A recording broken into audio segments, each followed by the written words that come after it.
ചോദ്യപേപ്പർ തയ്യാറാക്കിയത് കാര്യവട്ടം ക്യാമ്പസിലെ ഹിസ്റ്ററി വിഭാഗം ഡീൻ എന്ന് കണ്ടെത്തൽ. വകുപ്പ് മേധാവിക്ക് വീഴ്ച സംഭവിച്ചതായി പ്രാഥമിക നിഗമനം. വിഷയത്തിൽ VC ഡോക്ടർ മോഹനൻ കുന്നുമ്മലിന് ഇന്ന് റിപ്പോർട്ട് ലഭിക്കും. കഴിഞ്ഞ ദിവസം നടന്ന 4ാം സെമസ്റ്റർ MA ഹിസ്റ്ററി ചോദ്യപേപ്പറിലാണ് ഗുരുതര പിഴവ് കണ്ടെത്തിയത്. ഫസ്റ്റ് ഓൺ ന്യൂസ് മലയാളം വിവരങ്ങളുമായി ഹാൻസ് ജോൺ തിരുവനന്തപുരത്ത് നിന്ന് തത്സമയം ചേർന്നു. Hans, good morning. നമ്മൾ പറഞ്ഞതുപോലെ തന്നെ കഴിഞ്ഞ ദിവസമാണ് ഒരു ക്രമക്കേട് നടന്നു എന്ന വിവരങ്ങൾ, അല്ലെങ്കിൽ ചോദ്യപേപ്പറിൽ ഒരു പിഴവ് കണ്ടെത്തിയ വിവരങ്ങൾ നമ്മൾ പുറത്തുവിട്ടത്. ഇപ്പോൾ അതിൽ കുറ്റക്കാരെ കണ്ടെത്തിയിരിക്കുന്നു. വിവരങ്ങൾ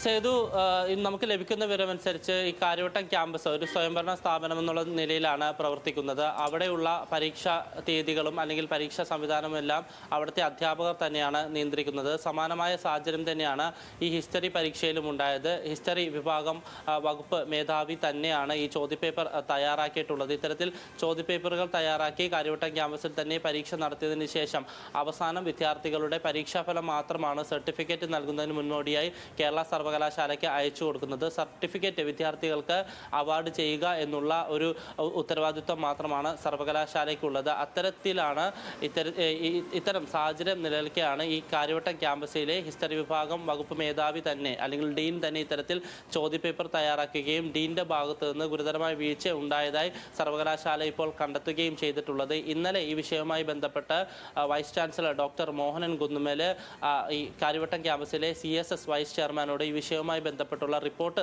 സമർപ്പിക്കാൻ നിർദ്ദേശം നൽകിയിരുന്നു. പക്ഷേ ഇന്നലെ വൈകിട്ട് 5 മണിവരെയും VCക്ക് ഈ റിപ്പോർട്ട് ലഭിച്ചിട്ടില്ല. അതുകൊണ്ട് തന്നെ അതിനുശേഷം ഈ റിപ്പോർട്ട് ലഭിച്ചിട്ടുണ്ടാകാം അല്ലെങ്കിൽ ലഭിക്കും എന്നുള്ള വിശ്വാസത്തിലാണ് VC ഉള്ളത്. അതുകൊണ്ട് തന്നെ ഈ റിപ്പോർട്ട് ഇന്ന് പരിശോധിച്ചതിന് ശേഷം തുടർ നടപടി സ്വീകരിക്കുമെന്നാണ് vice chancellor doctor Mohanan Kunnummal അറിയിച്ചിരിക്കുന്നത്. ഈ ഗുരുതരമായ പിഴവ് വകുപ്പ് മേധാവിയുടെ ഭാഗത്തുനിന്നുണ്ടായിട്ടുണ്ടെങ്കിൽ അച്ചടക്ക നടപടി അടക്കമുണ്ടാകും. അതിനോടൊപ്പം തന്നെ പരീക്ഷ റദ്ദാക്കേണ്ട സാഹചര്യമുണ്ടെങ്കിൽ അത്തരം നടപടി ഉണ്ടാകുമെന്നാണ് വൈസ് ചാൻസലർ ഇപ്പോൾ അറിയിച്ചിരിക്കുന്നത്. സേതു.